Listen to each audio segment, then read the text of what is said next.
So Peter walks up to Jesus, and he is on a mission. Now, the mission is known to the other disciples, who are standing back just at the edge of earshot, pretending not to be paying attention to it. You see, a little bit earlier, Jesus had given a lesson that today might be called 3 Easy Steps to Successful Interpersonal Conflict Resolution. The thing is, they all agreed with that lesson. They all wanted to adopt it, but they couldn't necessarily agree on what it meant, what the consequences for them all would be. And the discussion got kind of heated until at one point Peter got kind of angry. Okay, and Peter, being Peter, took control of the situation and says, well, I am going to go ask Jesus about this. And so there he went. Now, at first, the disciples, even though they weren't watching very intently, could still tell that Peter was kind of nervous because he had all the body language, right? He wasn't making eye contact with the Lord. He was fidgeting quite a bit like he usually does when, he's about to ask really important questions. And, he shifted his feet a little bit. But eventually, all of that stopped and he steadied himself and he fired the question like a gun. Only Jesus didn't react right away. In fact, there was a profound silence. And all the disciples stopped pretending they weren't paying attention, and everybody was staring at the two of them there, wondering what Jesus was going to say. Now, when Jesus finally did speak, they noticed Jesus' face. He had that expression on his face like he would get just before he would roll his eyes and say something like, "O ye of little faith." So he had that look on his face. And then he replied in one sentence. And Peter just stood there, staring at him in disbelief. And finally he said, "Jesus, how many times?"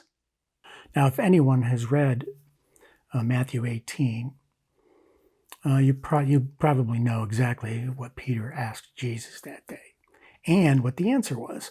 But you know what? I am not going to give the answer out. For those who haven't read it yet, I am not going to be a spoiler because I happened to run into Peter. He was at the local pilot caravanserai on his way to the Joliet Capernaum Correctional Center to comfort the prisoners, and he agreed to talk to me about it. Okay, about that day. All right.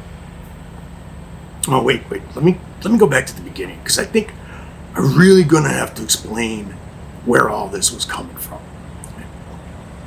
First of all, you have to know that there were 12 of us, right? 12 kind of common men, all hanging out with God, and we really did.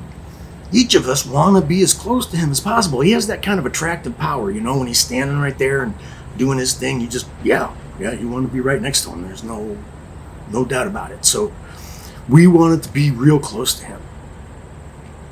And so there's a little bit of competition, little competition about who's his favorite, and who's going to be the success, and all that kind of stuff going on.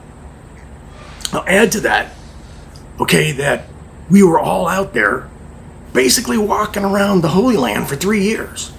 I mean, sometimes we had roofs over our head and sometimes we didn't. We would be out there in the wilderness or on some side of some road and we'd be sleeping out in the open. We'd get cold and had to find water.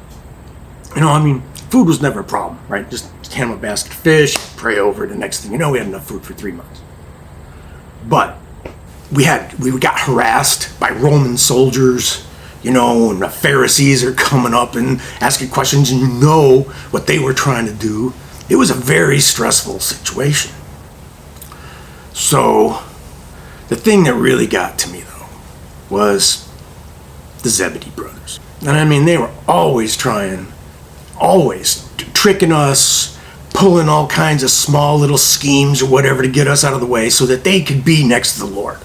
So whenever we had dinner or we'd eat somewhere, they would always be the ones that had to be sitting on his left and his right.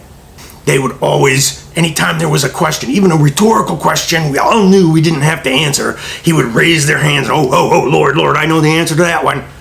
And they were like they were just really got annoying. And I'd always have to confront them about it. I said, what are you doing? It was my turn to go and serve the Lord. And you jumped in there, and they'd say, oh, we're sorry. And we'd forgive them. And then he would just do it again. Okay, so the thing is, what really, really started it all, really kind of broke things open, was one night we were eating at this guy's house.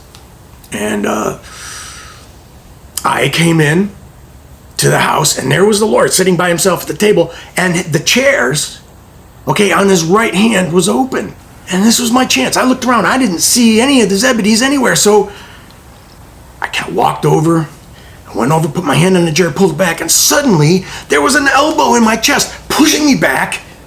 And he goes, "Get behind me, Satan." And started chuckling. Well, I got behind him. Man, I was ready to draw my sword and cut off his ear.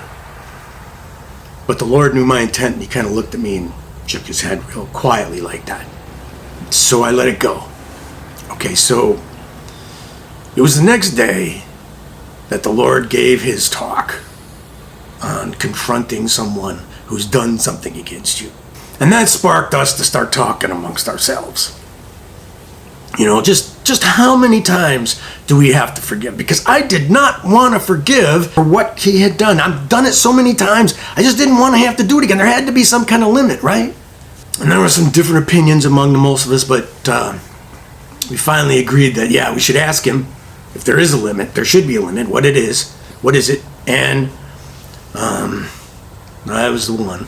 I decided I was going to do it. So I went up to the Lord and I asked him. And you know the rest. Peter was uneducated, and it's unlikely that he would have been able to calculate 70 times 7. Even today, most people I know would pull out a calculator and figure it out that way. And Peter didn't have one of those. But even if he did, what would he do with the answer? If you're going to be concerned with how many times you're going to forgive someone, then you also have to track it. And how would you do that? That's a pretty big number to track. Even if it was only 50 times or 49 times that some people say it is, it would still be a really difficult thing to do. It would take up a lot of time and a lot of resources to do that. I'm sure today, with modern technology, somebody would find a way of doing it.